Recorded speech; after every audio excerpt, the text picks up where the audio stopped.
These two little puppies wondering what the world is like outside the box. They are haven't yet got their eyes open, but they're just curious to know what the world might hold.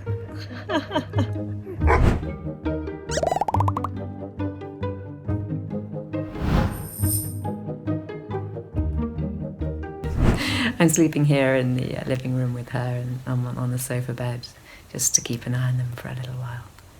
There she is, taking care of her puppies, looking after them. I think she's making a good mum. So I've been thinking about names, letting those names emerge, running them round my head, rolling them round my tongue, just seeing what fits, what feels right. And of course, when the puppies go to their new owners in about 8 weeks, I'm sure they'll do the same and they'll have their own names. But this is the name for now. Samson is the golden boy. He's the biggest and the strongest. And he's got this very, very keen sense of scent. I've noticed that he can be sleeping on one side of the whelping box. Cherub can arrive just on the other side. And even when he's asleep, he'll smell the milk. So he'll wake up and he'll just in a straight line go and get the very best milk, the very best teats.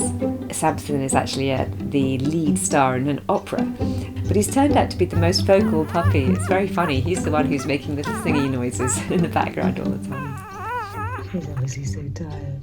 Look at that. It's hard work being a puppy, I tell you. Well, Bless, she was the puppy who was born first on that Easter day, and it just felt like a blessing. So her name, Bless, just came very easily. She will go and just sleep by herself, perhaps underneath that little shelf in the whelping box. She doesn't mind being separate from her brothers and sisters. She's got that little bit of independence and that little bit of character to seek out new places. Everest got his name because the minute he was born, he started climbing up Cherub's flank. He was looking for the milk, of course, but he was going the wrong way, so it was kind of quirky and funny, and so we called him Everest. So Bunny got her name because she's a sort of milk chocolatey colour. She was, of course, born on Easter Day. She just seems to be incredibly sweet. She's the smallest of them all, and she just emanates a kind of sweetness. Look at that, she just got taken off the teat by another hungry mouth. That's what happens with poor little Bunny. The name Bumble came from a friend of ours who's 5 years old and had been watching the videos. And he suggested Bumblebee because I think Bumblebee is just a kind of colour association with the beautiful soft apricot colouring.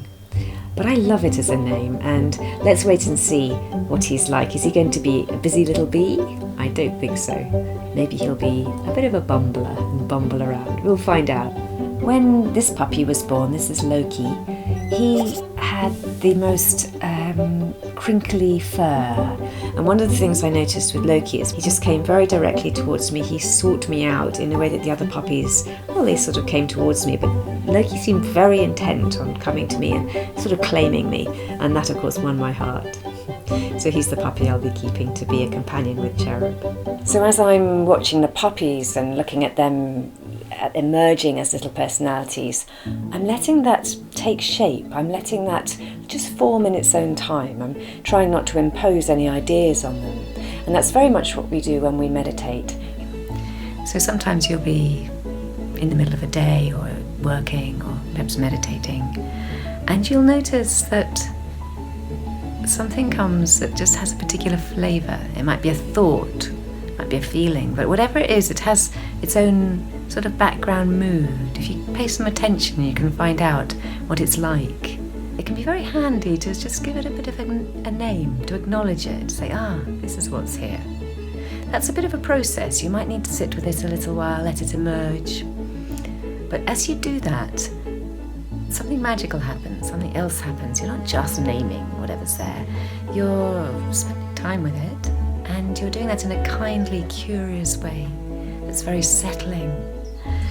And also, crucially, you're building a relationship with what's there. You're coming into relationship with your inner world. So you're getting to know it. You're getting to discover it, to become a friend in a way to yourself. And there's so much inside to pay attention to that it can be confusing, it can be muddly, there's just so much going on. So spending time with a particular flavour or feeling And spending time to acknowledge it and name it can be a great way to help clarify what's going on inside, to help give it shape and form. So perhaps it's less confusing, a little less overwhelming. Perhaps we can become ever more curious about what's inside. It becomes more and more fascinating as we look, a little bit like the puppies. Watching the puppies is just so fascinating.